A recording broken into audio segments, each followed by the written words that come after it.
Hello, today I'm reviewing this 11-in-1 USB-C hub from Anker.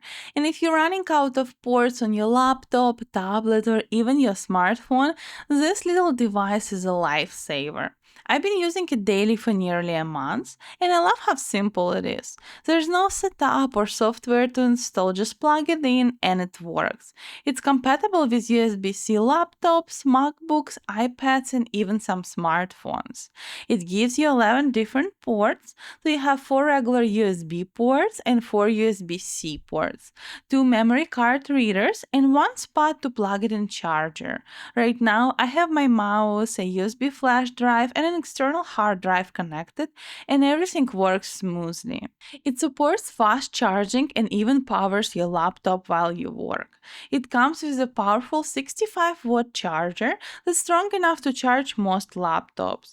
But just so you know, it only comes with one charger. So if you want to use both charging ports at the same time, you'll need to have your own second charger.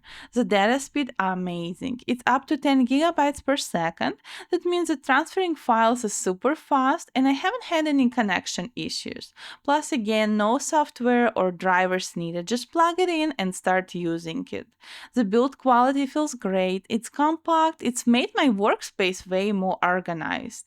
So whether you're editing videos, transferring photos, or just need more ports, this hub has been such a helpful tool. Definitely recommend to check it out. Thanks for watching.